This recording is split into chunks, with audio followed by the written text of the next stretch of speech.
I think it surely will help him in the nomination process, because the other problem, for his opponents is it looks like he is a victim when they keep throwing these lawsuits and impeachments at him. Many of them are really unfair. A jury in a civil case has found Donald Trump sexually abused a magazine columnist in the 1990s. But he was not found liable for raping E. Jean Carroll in the dressing room of a New York department store.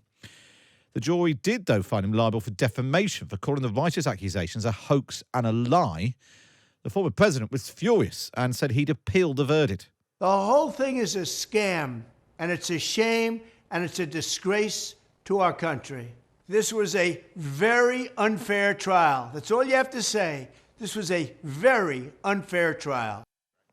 So let's speak now to Greg Swenson, who's from Republican Overseas UK.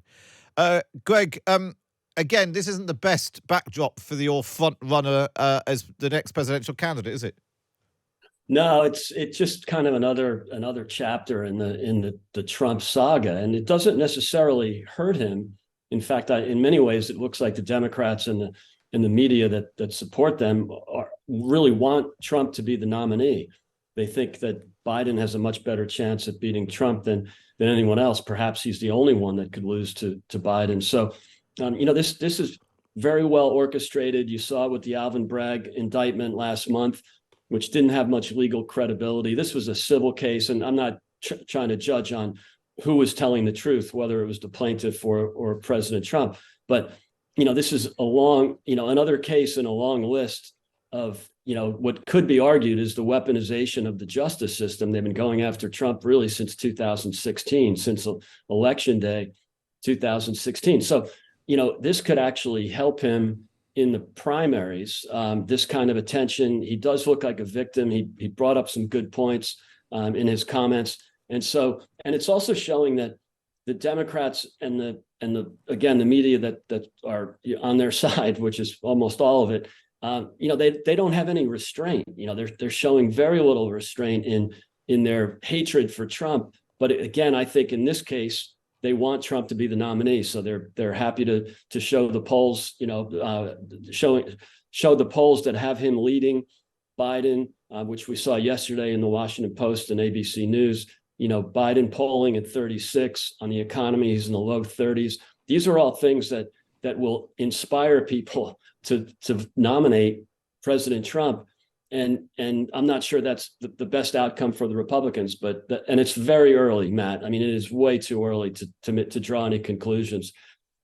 Historically, the front runner in May of the year before the election is never the front runner at the end. Do you think the Democrats are right to think that Trump is easier to beat than some of his rivals? And when you speak to Americans back home, normal Americans, away from Twitter and Truth Social and the talk shows and all of that, how do they feel about Trump and these allegations? I mean, there were obviously lots of allegations about him, but when he ran last time and he still won. Do you think that this does ultimately damage him? Are the Democrats right? I think it could damage him with some swing voters or with some people that were on the fence, or perhaps people who voted for him in 2016 that might have just had enough. And so, it could help him. I think it surely will help him in the nomination process, because the other problem, for his opponents is it looks like he is a victim when they keep throwing these lawsuits and impeachments at him. Many of them are really unfair. Again, maybe one of them will actually, get Trump or will contribute to his downfall. But for the most part, it looks like he's more of a victim. The radical left and the media are really out to get him. That's pretty obvious. And we've seen that, for the last 8 years. Now, will it be too much? Possibly. I think some of the Republicans might have just grown tired of all the drama. And remember, Matt, in 2016, people didn't care about his character baggage. They just didn't care because they wanted someone who was a rebel and could go in and shake the tree a little bit, throw a grenade in the room. That's not the case now, because the people that he's running against are not the establishment Republicans. All of his opponents, or for the most part, most of the credible ones anyway, are actually Tea Party Republicans. They're the new fighter type Republicans. So it's not going to be as easy for him to run as the rebel. And perhaps people will look at one of the other candidates that just doesn't have the baggage. Greg, good to speak to you. Greg Swenson there from Republicans Overseas UK.